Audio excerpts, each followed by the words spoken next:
Hello everyone. Today I'm starting with another aspect of criminal law, CRPC, that is limitation for taking cognizance of certain offences. Chapter 36 of CRPC deals with same. What is basically limitation on taking cognizance? We have already started in section 190 onwards that any particular court, if a particular offence has been committed, the court is empowered under this particular code to take cognizance of the same. Means the designated court has the power to try the offender for the offence committed by him. This chapter basically deals with a particular kind of stipulation which is imposed upon that particular power of our Indian courts or judicial magistrate. This chapter basically deals with providing a particular time frame in which a particular court can take cognizance of different certain categories of offences and also describes that yes, after expiry of the stipulated time period, there is bar on taking cognizance by a criminal court of certain offences. However, certain exceptions are also there, which are provided in this chapter only. Then when, even if the stipulated time period has been expired, still the criminal courts are empowered that yes, they can take the cognizance of a offence for which limitation period has already expired. So this is starting from section 467. The first foremost section is dealing with definition, and which particular definition it is talking about is of period of limitation. The section simply is giving us a meaning that whatever we are to concern, we are to take meaning of the term whenever we are to take the term meaning of term period of limitation, we have to refer to section 468 of CRPC. And 468 of CRPC is defining what is period of limitation basically. So if we have to gather the meaning of the same, we have to read section 468. Section 468 of CRPC is talking about bar to take cognizance after lapse of time, which is specified for limitation.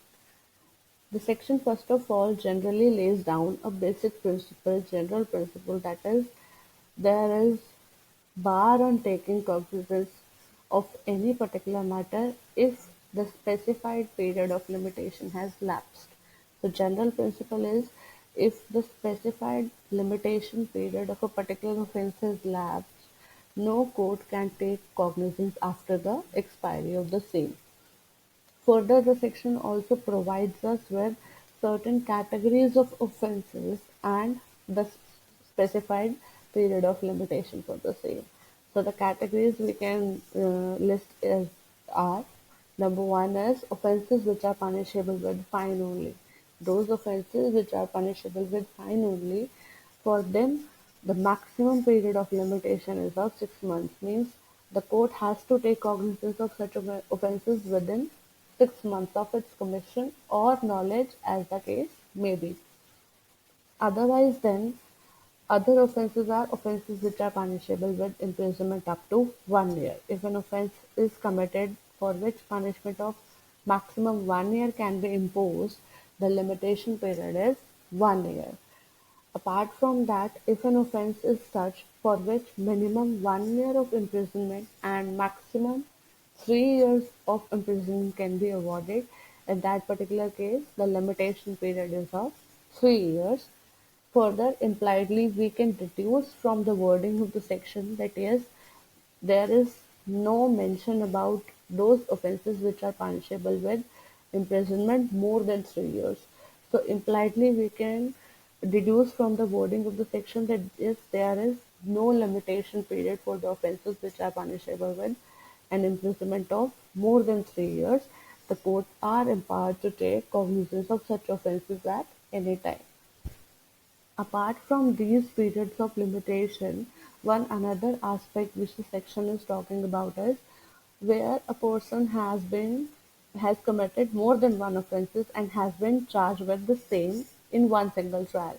If you see about the videos or the chapter relating to charge, you will find there the sections relating to joinder of charges, starting from section 218 till 223.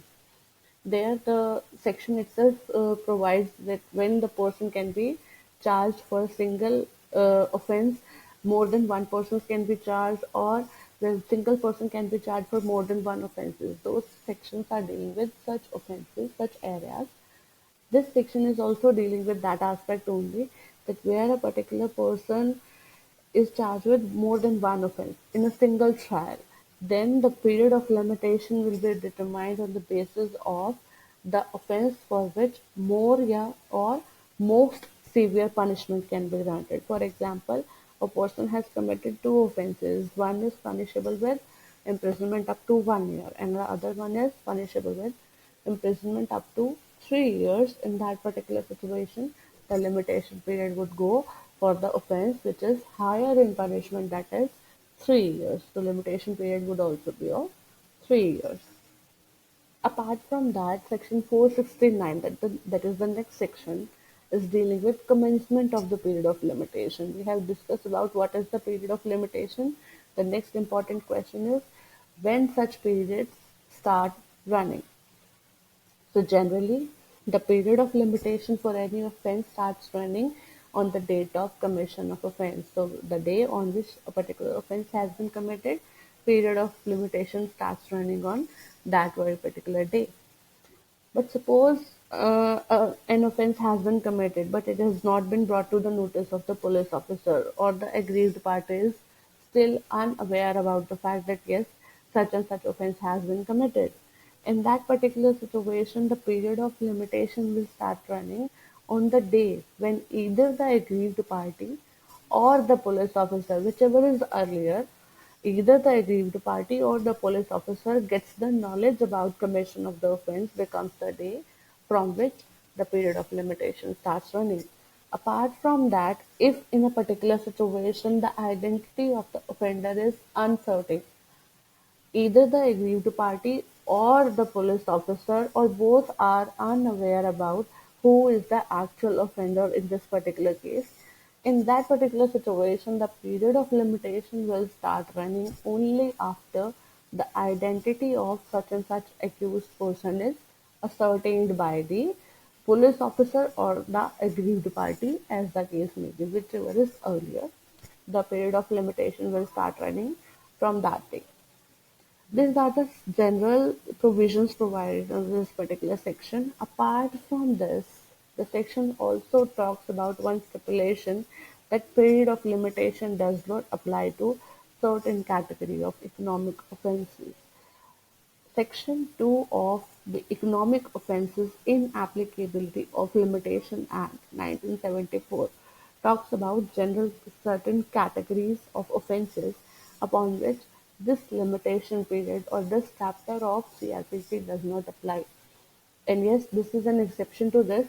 Even though an offence is punishable with less than 3 years of imprisonment still, or less than 1 year of imprisonment still, the limitation period in relation to economic offences does not apply as far as section 468 or 469 of CRPC is concerned. Further, the section also talks about exclusion of first day from computation of limitation period.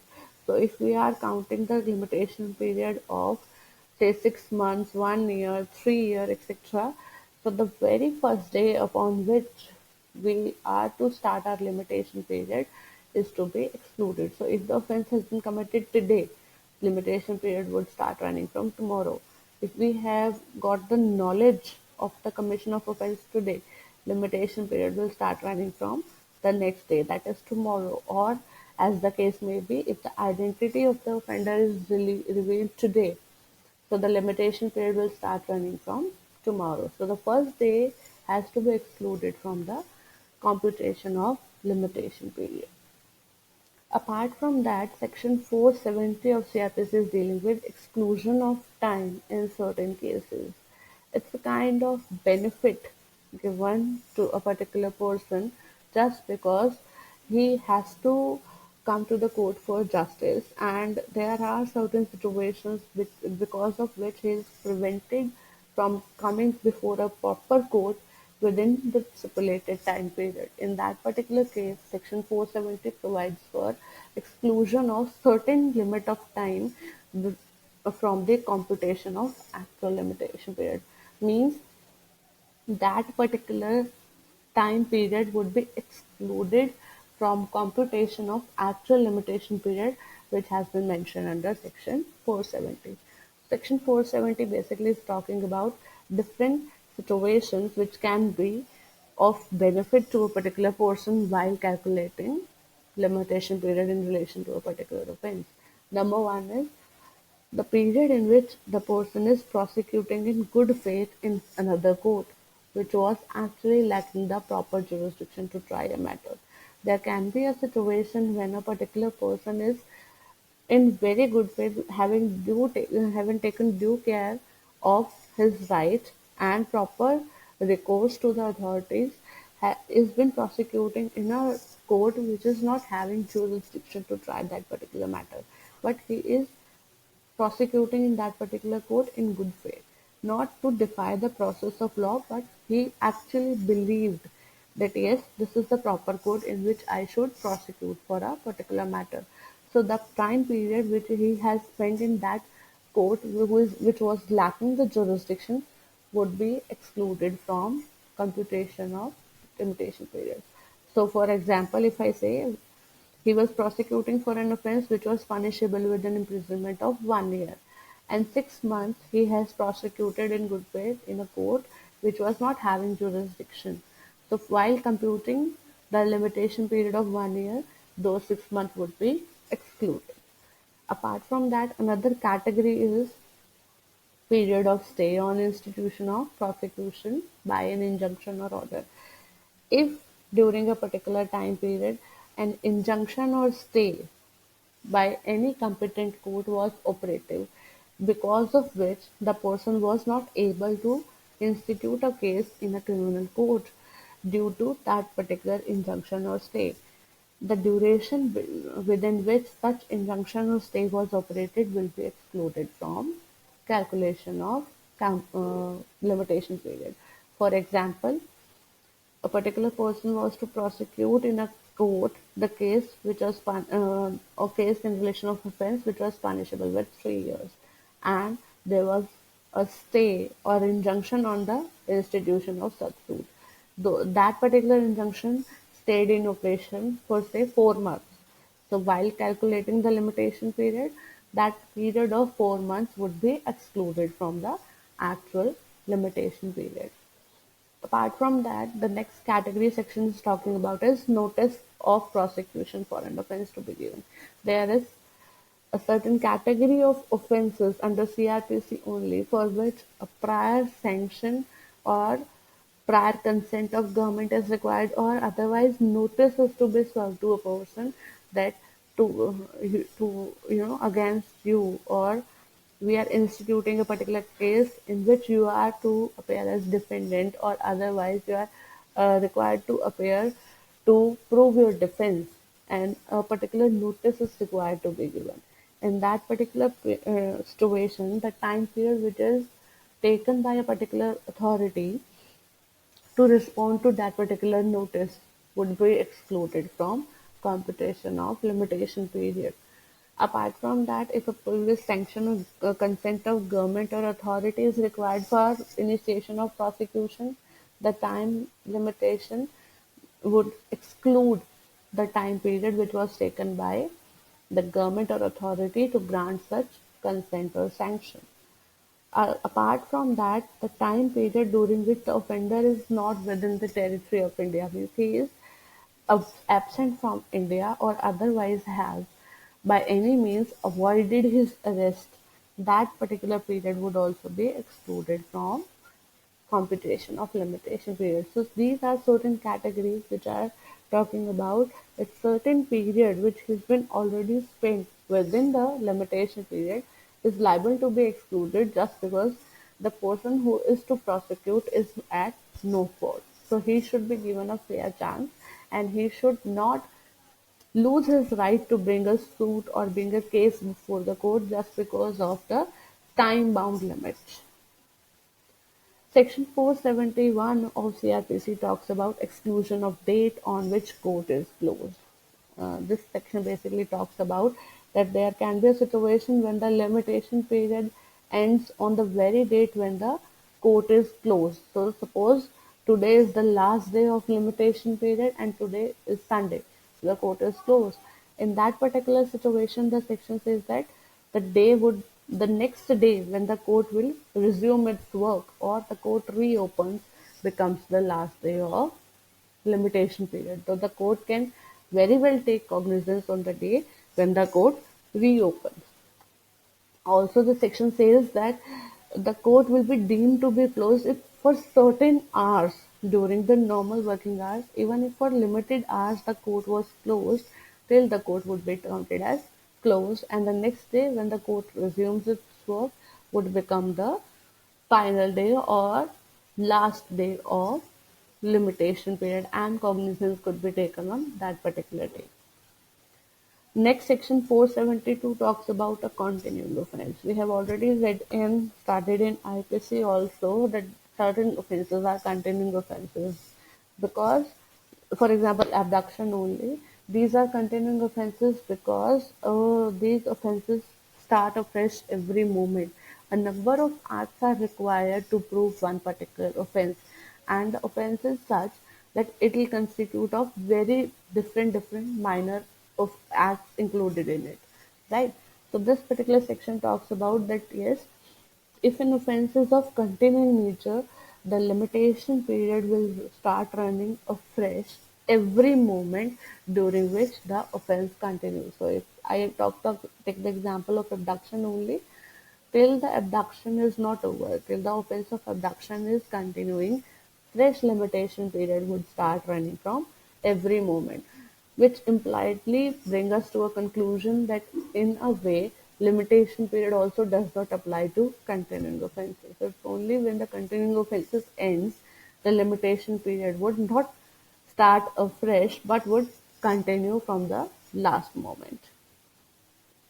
Lastly, the section 473 of CRPC is talking about extension of period of limitation in certain cases. There can be a situation where court feels that yes, although the limitation period has expired, but there was a proper course for that, or it is necessary in the interest of justice to allow a particular person to prosecute even after expiry of the prescribed limitation period, and if not allowed, it will cause gross injustice or miscarriage of justice to that particular person, and the person who has caused delay was properly explaining the reason that why he was not able to bring the suit or case within the limitation period. In that particular situation, section says that yes, court is very much empowered to take cognizance of such matters even after the expiry of prescribed limitation period. So I hope I am clear on this particular small aspect of that small yet important aspect of CRPC. And if there is any query, again, I'll ask you the further questions in the comment section. Thank you so much. If you like my video, would be sharing a video on another aspect soon. Thank you so much.